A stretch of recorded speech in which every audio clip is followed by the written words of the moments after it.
We have Sally Harrell running for Georgia State Senate in District 40. Sally, good evening. Good evening. How are you doing? Very well, thank you.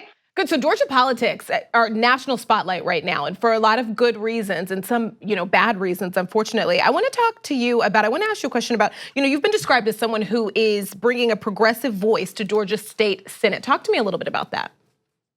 Sure. So I've been involved in Georgia politics for a long time now, probably a couple of decades. And what I've seen over the course of time is that Democrats here in Georgia have been running to the middle. People think it's a red state. So if we have platforms that look a lot like the Republican platforms, then people will vote for us. And I was actually told when I ran for office several years ago that I shouldn't even put Democrat by my name.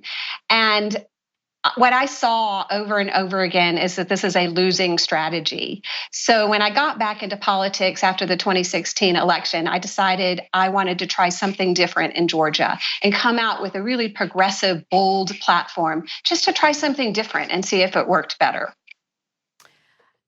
Thank you for that. Let's talk about your opponent a little bit. So your opponent is trying to dismantle your public school system and public transit. Can you talk to me a little bit about that and your position on that? Sure. So my opponent is a 20-year Republican incumbent. Some people have described him as an institution.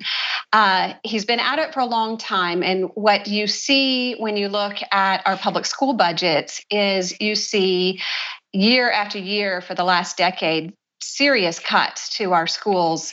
And on top of that, they've passed a lot of legislation that has taken our public tax money and sent it to private school scholarship funds at the tune of like $100 million a year. And so our public schools here in Georgia are really scraping bottom. And that's during the time that I've raised my kids and tried to use the public schools. And you really feel the impact in the classroom.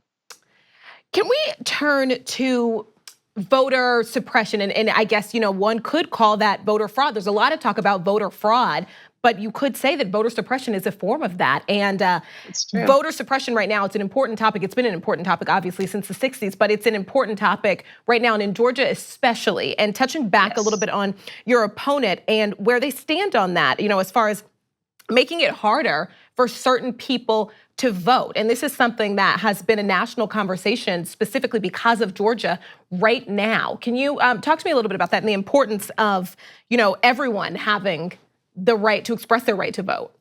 Right.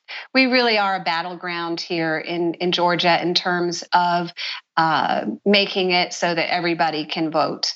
And my opponent got really well known for this issue in terms of gerrymandering and voter suppression.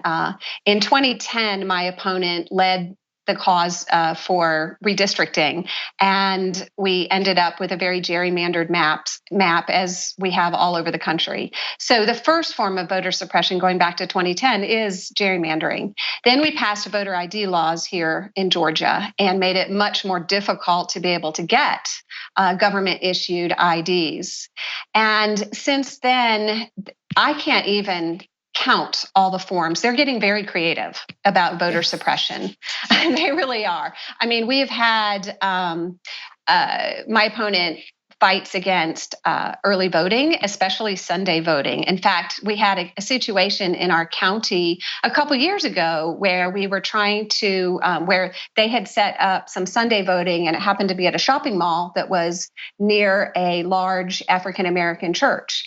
And my opponent took offense at this and actually said that he would rather have more educated voters than more voters. So that's been on record for him. And then since then, this year, they're just doing everything they can. We've had a problem in one of the counties that I would represent with a very large number of rejected absentee ballots. And it turns out they're rejecting these ballots for things like signatures that don't match. In fact, the courts actually intervened with that issue yesterday and said that they couldn't reject absentee ballots due to signatures being different. And then we've had fights about closing polling places, like just saying that any polling place that isn't ADA compliant needs to be closed, even though those polls were used last May for our primaries. And that if those polls were closed, then people would be left with miles and miles to have to commute to be able to vote. So it's really quite amazing to me how creative they're getting to try to throw out these votes here in Georgia. How do you fight back against that? Well, we take it to the courts. We protest. Like the situation with the closing of the polling places, we did get them to retract those plans just by being very vocal and saying, no, this isn't right. But the other thing you have going on here in Georgia is we have our Republican governor's candidate is our Secretary of State. So he's charged with overseeing the elections. So he's overseeing his own election. And that's a conflict of interest. And people have asked him to step down, but he hasn't. He's been very clear about absolutely not, huh? Right. Yes. I do want to talk about some pretty cool things about you, though. You were the first legislator to breastfeed on the floor of House while in session. I think that's really cool, just as a woman, as a person. I think that's really cool. Also noted to have passed groundbreaking laws to protect women breastfeeding in public, as well as newborn hearing screenings. Why is this something that is so important to you, aside from the obvious? Sure. So I first ran for office back in 1998 as a young woman.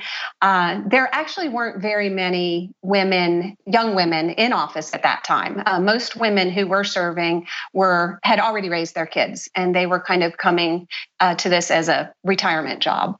But there were two of us that were having children, and both of us had children while we were serving, and I was the first woman to have a baby while serving in the Georgia legislature.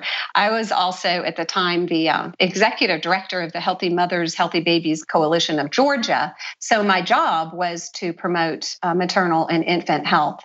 And of course, we promoted the health benefits of breastfeeding. So when it turned out that I had this very much newborn baby right before session started, I really couldn't not breastfeed my baby. So I brought my baby with me and eventually breastfed him on the floor of the House, which stirred things up a little bit in the Georgia legislature.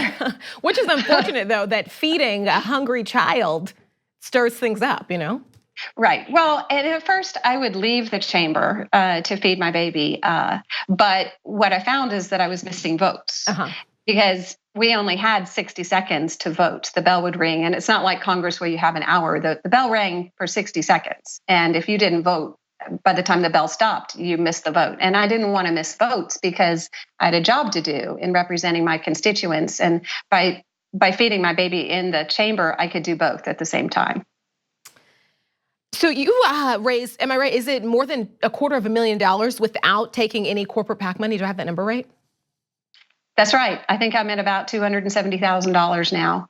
I've been at it for a long time. I've taken no corporate PAC money, and I've been at it probably for about 22 months. And it's just been hard labor. It comes in, it trickles in, the money trickles in. But because I've been at it for so long and I give it continued attention, 2 hours every day, calling anybody and everybody that I can think of who might be able to give me $50, the money has piled up over time. And I am competitive with my Republican opponent in terms of money because I've been working for so long at it. When I first ran for office, people really didn't know that candidates needed money. So I had very few contributions that came from just ordinary people. But I think because of Bernie Sanders' campaign and what he did, and then we had the 6th district race here in Georgia, a special election following the 2016 election, we got some practice, and people just know now that they can give small contributions and it really does make a difference. I think I have now over 2,000 contributions. Is it hard to stick to that decision, though, to not accept this corporate PAC money? Is it because you're talking about how tough it is, and one can imagine to fundraise, but is it hard to stick to that decision? It is, because if you can imagine, if you get one check for the maximum, which is $2,600, which corporations can afford, just think about how much work there is involved in getting to that $2,600 that could be in one check, $50 at a time. It's a lot more work, and so yeah, it's hard, but it's worth it. Sally, thank you so much for being here with us today. I think we have your website right there. We can pull your website up, and a way to donate as well, and a way to volunteer. Thank you so much. Nice meeting you here, at least kind of over the airwaves. Thank you so much. Yes, thank you. Thank you for having me.